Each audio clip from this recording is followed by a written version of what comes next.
Si je vous dis YouTube, horreur et 2014, vous pensez à quoi? Là actuellement je peux me toucher sur une fille de 13 ans. Perso, je pense à Five Nights at Freddy's. Un gameplay extrêmement innovant, des animatroniques absolument cauchemardesques et surtout l'un des lores les plus bordéliques, tous jeux vidéo confondus. Il est tellement chargé en détails qu'on retrouve des vidéos de 12 voire 24 heures pour faire le tour complet de l'histoire. Composé d'une dizaine de jeux, d'une bonne centaine d'animatroniques et de tout un tas de produits dérivés qui sont parfois obligatoires pour tout comprendre. En bref, c'est un énorme bordel et c'est là où j'interviens pour te résumer toute l'histoire des jeux FNAF, le tout en seulement 10 minutes. Tout démarre dans les années 70 quand deux amis, André Emily et William Afton, décident de se lancer dans un projet, celui du Fallfest, un parc d'attractions à la sauce Disneyland. Sauf qu'au lieu d'utiliser des étudiants sous-payés en guise de mascotte, ils décident plutôt de créer des animatroniques. En gros, c'est des robots censés être mignons. Et je dis bien censés parce que regardez-moi ces putains d'horreurs. Malheureusement, le parc a pris feu et nos deux héros ont décidé de lancer une nouvelle franchise, le Freddy Fazbear Entertainment, avec comme premier restaurant le Fredbear Family Diner, celui que nous voyons dans FNAF 4. Chronologiquement, le premier de la série. Dans ce jeu, on contrôle le Crying Child, l'un des 3 enfants de William Afton.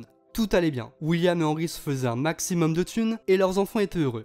Enfin, pas tous. Notre personnage se fait harceler par son frère Michael. Ce dernier sait que les animatroniques nous terrifient, et il ne va rien trouver de mieux que de foutre notre tête dans la gueule de Fredbear, l'un des 2 animatroniques phares du restaurant. Quand d'un coup, notre tête se fait littéralement broyer, nous mettant dans le coma et nous tuant quelques temps plus tard. Cet événement, connu sous le nom de la morsure de 83, a contraint Henry et William à fermer la pizzeria où a eu lieu l'incident, et à se concentrer sur un autre restaurant, le Freddy Fazbear Pizza, avec les fameux 4 animatroniques que vous connaissez tous. Le temps passe et le restaurant marche extrêmement bien. Seulement, on rappelle que William a perdu son enfant il n'y a pas si longtemps, et il commence à ressentir une profonde jalousie envers Henry qui semble mener une vie parfaite avec sa fille Charlotte. Et étant l'ingénieur qui a créé Fredbear, il le considère responsable de la mort de son fils. Et il est prêt à tout, même l'irréparable, pour se venger. Le jour d'Halloween 1983, William profite du fait que la marionnette, un animatronique créé par Henry spécifiquement pour protéger sa fille, soit hors de portée de celle-ci pour assassiner Charlotte, la fille de son ancien meilleur ami. Il jeta ensuite son corps dans une ruelle sombre et ne sera retrouvé que plus tard par la marionnette. Le quartier où s'est déroulée l'affaire a perdu de son ambiance. Personne ne voulait être associé avec l'affaire de l'enfant disparu. Mais c'est en revenant au deuxième restaurant que William Afton s'est rendu compte de quelque chose. La marionnette et Fredbear ont des comportements étranges. Malgré qu'il n'ait plus d'endoskeleton, Fredbear continue de bouger de manière erratique. Et la marionnette qui devait veiller sur Charlotte a vu de grosses larmes apparaître sur ses joues après sa mort. C'est là que William eut une idée. Et si un enfant qui mourait dans la peur avait son âme qui se transférait dans un animatronique? Il doit absolument vérifier ça. Après tout, une promesse a été faite à son fils. Je vais vous remettre ensemble. Et pour ça, il se sert de ses talents d'ingénieur pour créer les animatroniques Funtimes, avec la fonctionnalité intégrée d'attirer et de capturer des enfants. En 1984, le Circus Baby Pizza World ouvre ses portes au grand public. Et après quelques semaines passées sans succès, un événement va tout changer. Elizabeth, la fille de William, avait interdiction totale d'approcher les animatroniques. Mais quand on dit à un enfant de ne pas faire quelque chose, on sait quel est son premier réflexe. Elle s'approche de Circus Baby, l'animatronique phare de la pizzeria.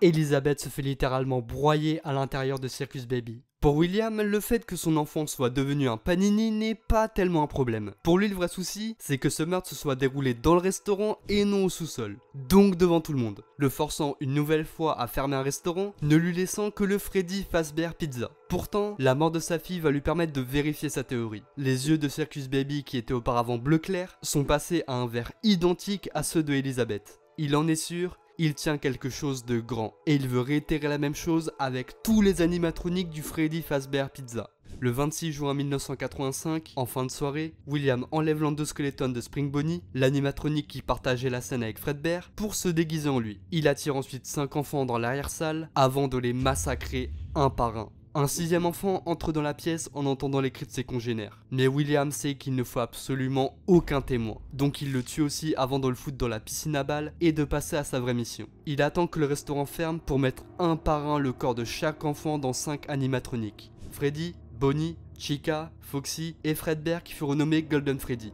Et pour être sûr de ne pas être condamné, il crée de fausses preuves menant vers la piste de son ancien ami, Henry. Ce qui a marché, étant donné que le cofondateur de Freddy Fazbear Entertainment sera condamné à la prison à vie peu de temps après. L'expérience a réussi, et même un peu trop. Les clients ont vite commencé à remarquer un changement chez les animatroniques. Déjà, ils puaient et dégageaient du sang et du mucus de certaines parties de leur corps. ce qui est pas franchement étonnant quand on sait qu'il y a littéralement des cadavres qui les habitent. Mais c'est surtout leur comportement une fois la nuit tombée qui inquiétait les clients et surtout les employés. C'est comme si les animatroniques prenaient vie. Ils faisaient des bruits étranges, comme des rires d'enfants. Tout ça a fait perdre la confiance de la population, ce qui força une nouvelle fois la fermeture du restaurant. Pour éviter les problèmes, William décida de revendre sa franchise et de fuir les restaurants de Freddy le plus loin possible pour pas se faire arrêter. Le premier Freddy Fazbear Pizza ferme donc en été 87, et maintenant que William et Henry sont hors circuit, le nouveau PDG décide de rouvrir un nouveau restaurant avec de nouveaux animatroniques, les Toys. Ceux-ci disposent d'un système de reconnaissance faciale et ont été créés à partir des pièces détachées des 4 animatroniques originaux, ce qui explique leur état absolument déplorable. Mais quelques mois après la réouverture du restaurant, ils referment à nouveau. Parce que, encore une fois, William Afton a tué 5 enfants et a implanté leurs âmes dans les animatroniques suivants. Toy Freddy, Toy Bonnie, Toy Chica, Balloon Boy et Mangle. Mais si le restaurant a fermé, c'est surtout à cause de la marionnette. Suite aux 12 meurtres qu'a fait William, celle-ci voulait donner aux autres enfants morts un moyen de reposer en paix et d'avoir une revanche sur leur meurtrier.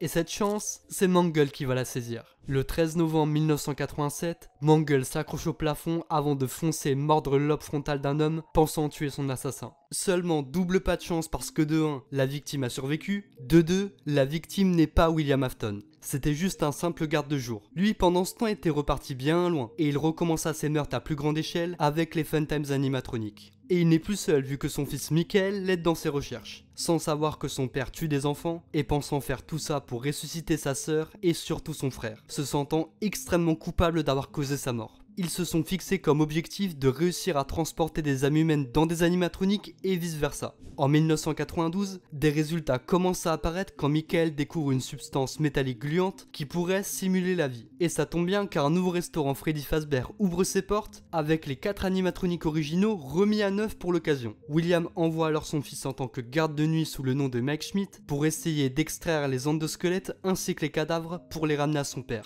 Et il n'a pas essayé une mais bien 2 fois, puisque dans le restaurant de FNAF 2, on le contrôlait déjà sous le nom de Fright Smith. Mais 2 fois d'affilée, il se fera renvoyer pour avoir essayé de trafiquer les animatroniques et parce qu'il pue. Oui, c'est littéralement ça la raison. William sentait que son fils y mettait de la mauvaise volonté. Et en 94, après une énième fermeture du restaurant, William décide de prendre les choses en main. Il s'introduit dans le restaurant pour détruire les animatroniques et récupérer Golden Freddy, possédé par l'âme de son fils. Tout se passe bien. Les 4 animatroniques se font démembrer par William Afton, mais avant même qu'il ne s'en rende compte, la salle où avait été stocké Golden Freddy fut barricadée et les 5 âmes des enfants, y compris la deuxième qui avait hanté Golden Freddy, le bloquèrent dans une salle. Dedans, il tombe sur un animatronique, Spring Bonnie, celui qu'il avait utilisé pour tuer ses 5 premières victimes. Par réflexe, il enfile le costume. Seulement, ce qu'il ne savait pas, c'est qu'entre-temps, le costume avait été rempli à ras-bord de mécanismes à ressort, comprimant littéralement à mort William Afton. De son côté, Michael, se rendant compte de l'absence de son père, rentre dans le sous-sol où se trouve Circus Baby, et il découvre ce que faisait réellement son père, y compris le fait que sa première expérience ait été sa propre fille. Cependant, pendant les plus de 10 ans où les Fun Times avaient été enfermés, ils ont conçu un plan pour s'échapper du complexe de Circus Baby, et cela passe par la création d'une chimère de tous les Fun Times animatroniques, Ennard, qui prit possession du corps de Michael pour retourner à la surface. Mais même en prenant le contrôle de son corps, il ne peut pas arrêter sa décomposition. Il s'éjecte donc du corps de son hôte pour s'échapper par les égouts. Et grâce à la substance métallique, Michael revient à la vie toujours possédé par l'âme des enfants avec une seule mission, détruire William Afton. Oui, je dis bien détruire, parce qu'à la manière des Fun Times animatroniques, il a pris les contrôles de Spring Bonnie, devenant ainsi Springtrap. Des dizaines d'années passent et la franchise devient une légende urbaine, et une entreprise en profite pour créer une attraction d'horreur nommée le Fazbear Fright. Springtrap est alors placé dans l'attraction comme décoration, mais il ne fallut pas longtemps avant que son fils n'apprenne la réouverture d'un nouveau Freddy Fazbear avec en photo promotionnelle l'animatronique qui l'a tant fait souffrir. Les Fun Times savent qu'une grande faiblesse des animatroniques, c'est leur inflammabilité. Et un jour, sans prévenir, Michael met feu à l'attraction, espérant enfin tuer son bourreau. Pas de chance, même bien amoché, William survit et devient Scraptrap. Henry, qui a réussi à prouver son innocence depuis tant d'années, s'est rendu compte de ce qu'avait fait son ancien meilleur ami. Et il décide d'échafauder un plan pour en finir avec tout ça, en rassemblant tous les animatroniques restants. Les animatroniques de base et Toy ayant été détruits, les fantômes et les nightmares n'étant que des hallucinations et des rêves, il ne reste donc que Scraptrap, Molten Freddy, qui est le reste de Ennard après avoir erré trop longtemps dans les égouts, Scrap Baby, une version abîmée de Circus Baby, et Lefty, une création d'Henry spécialement conçue pour capturer et contenir la marionnette qui cherchait William Afton depuis des décennies pour finalement retrouver sa fille. Et ainsi, il créa une fausse pizzeria où tous les animatroniques ainsi que Michael Afton se sont rassemblés au fil du temps. Et finalement, Henry brûle la pizzeria, libérant ainsi toutes les âmes, y compris la sienne, se sacrifiant pour que chaque victime de William Afton puisse reposer en paix.